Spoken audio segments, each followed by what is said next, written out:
በአላህ ፍራቻ ደም የሚሸናው ሌባ ነው። ያውም የተዋጣለት ሞጭ ጣፋ አጥር ተንጠላጥሎ የበር ቁልፍ ሰብሮ የቤቱን ዕቃ ጠራርጎ የሚወስድ በልበላ። ስለ በልበላ ምን አሳወቃችሁ? እርሱ ጨለማን ተገን አድርጎ በር ሰርስሮ የቤት ዕቃ ጭኖ መውሰድ አይደለምን? እንዴታ! ሲያሻውም ኪስ ውስጥ ጣቱን ሰዶ ገንዘብ የሚያወጣ ሴት የሚያሯሩጥ ዱርዬ ፉዳይል ኢብኑ ዒያድ ይሰኛል። ከዕለታት በአንዱ ቀን ልቅም ያለች ውብ እንደ ሉል የምታበራ ቆንጆ ወዶ በፍቅሯ ከነፈላት።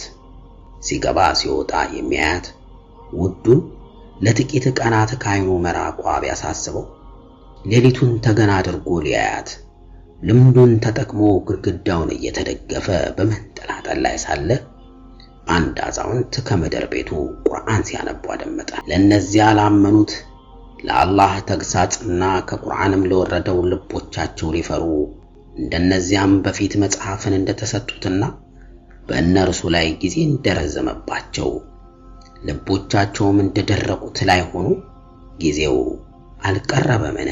ሱረቱል ሐዲድ ቁጥር 16 የሚለው አንቀጽ ልቡን ሰርስሮ ወደ ጆሮ ዘልቆ ገባ።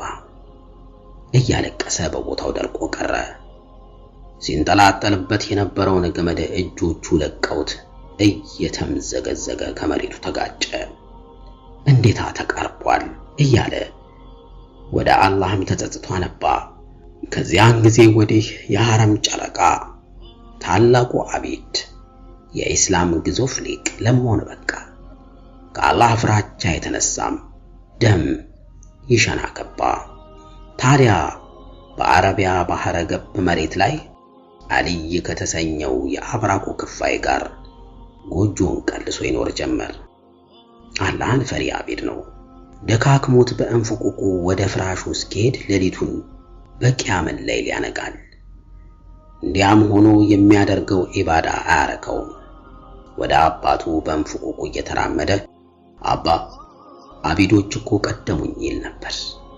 ፉዳይል በሚያሰግድበት መስጂድ ውስጥ ሶላት መጀመሩን የሚያበስረውን ተክቢረተል ኢህራምን ከማሰማቱ በፊት ልጁ ከኋላው መኖር አለመኖሩን ለማረጋገጥ ዘወትር ግራ ቀኙን ያማትራል። ፊት ኋላውን ይቃኛል። ለምን እንደሆነ ታውቃላችሁ? ስለ ጀሃነም የሚያወሳ የቁርአን አንቀጽ ልጁ ከሰማ በቁሙ ይወድቃል።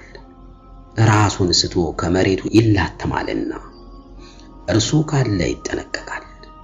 የሚቀራውን ሱራ አንቀጾች በጥንቃቄ ይመርጣል። ከዕለታት በአንዱ ቀን እንዲሆነ ፉዳይል ልጁ ከኋላው መኖሩን ዘንግቶ ከእሳት የሚያስጠነቅቀውን የቁርአን አንቀጽ እያነበበ አልይ በቁም ወደቀ። ራሱን ስቶ ግን አልነበረም።